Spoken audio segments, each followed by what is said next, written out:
सोचिए जरा, अगर मैं आपसे कहूं कि साल 2026 सिनेमा के इतिहास का सबसे खतरनाक और सबसे महंगा साल होने वाला है, जहां सिर्फ एंटरटेनमेंट नहीं बल्कि हॉलीवुड और इंडियन सिनेमा दोनों का फ्यूचर स्टेक पर लगा होगा, जहां 15,000 करोड़ से ज्यादा पैसा सिर्फ 5 फिल्मों पर दांव पर लगा होगा, और अगर इनमें से सिर्फ 2 भी फेल हो गई तो पूरी इंडस्ट्री का बिजनेस मॉडल हिल सकता है।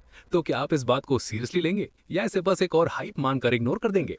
दोस्तों, 2026 कोई नॉर्मल साल नहीं है। ये एक सिनेमैटिक सुनामी है जो पुराने बॉक्स ऑफिस रिकॉर्ड्स को सिर्फ तोड़ने नहीं बल्कि मिटा देने आ रहा है। क्योंकि आज की ऑडियंस सिर्फ स्टार पावर से इंप्रेस नहीं होती। आज ऑडियंस को चाहिए स्टेल, स्पेक्टिकल और ऐसा इमर्सिव एक्सपीरियंस जो उन्हें थिएटर से बाहर निकलने के बाद भी हॉन्ट करता रहे। और इसी वजह से स्टूडियोज अपने करियर का सबसे बड़ा जुआ खेल रहे हैं। सबसे पहले बात करते हैं अवेंजर्स डूम्सडे की, जो मार्वल के लिए कमबैक नहीं बल्कि एक डू और डाई सिचुएशन है। क्योंकि एंड गेम के बाद एमसीयू का ग्राफ जितना नीचे आया है, उसके बाद ये फिल्म मार्वल की आखिरी इज्जत बचाने वाली तलवार बन चुकी है, जिसमें लगभग $1 बिलियन का टोटल खर्चा हो रहा है, यानी 8,000 करोड़ से भी ज्यादा। और सबसे शॉकिंग बात यह है कि रॉबर्ट डाउनी जूनियर वापस आ रहे हैं, लेकिन आयरन मैन बनकर नहीं बल्कि डॉक्टर डूम जैसे विलन के रूप में, जो जीनियस भी है और ईगो का एक डेंजरस सिंबल भी। ये कास्टिंग एक तरफ मास्टर स्ट्रोक लगती है, लेकिन दूसरी तरफ सबसे बड़ा रिस्क भी है, क्योंकि अगर ऑडियंस आरडीजे को विलन के रूप में इमोशनली एक्सेप्ट नहीं कर पाएगी तो यही डिसीजन मार्वल के लिए उल्टा पड़ सकता है, और इस फिल्म को सिर्फ सेफ रहने के लिए भी $1.2 बिलियन से ज्यादा कमाना होगा।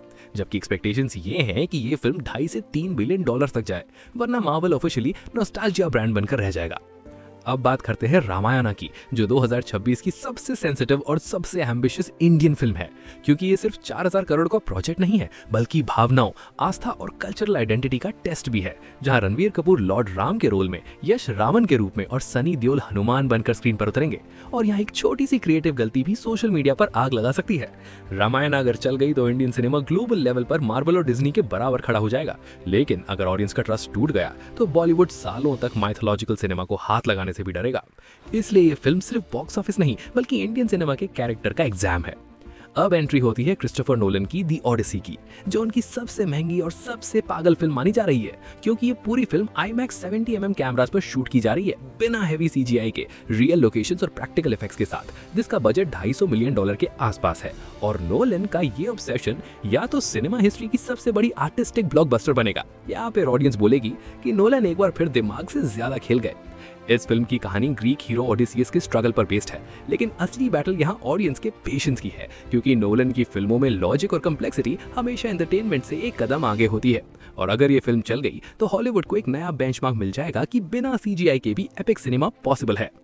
इसके बाद बात करते हैं स्पाइडरमैन ब्रांड न्यू डे की, जो मार्वल का पहला truly grounded super hero experiment है, जहां मल्टीवर्स का शोर हटाकर पीटर पार्कर को वापस सड़क पर लाया जा रहा है, जहां ना आयरन मैन का साया है और ना ही कॉस्मिक विलेंस, बल्कि सिर्फ क्राइम, गिल्ट और एक हीरो की पर्सनल स्ट्रगल है।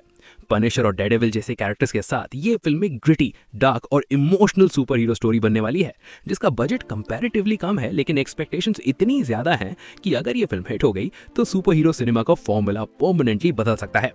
और आखिर में बात करते हैं टॉक्सिक की, जो शायद सबसे ज्यादा अंडर एस्टिमेट की जा रही है,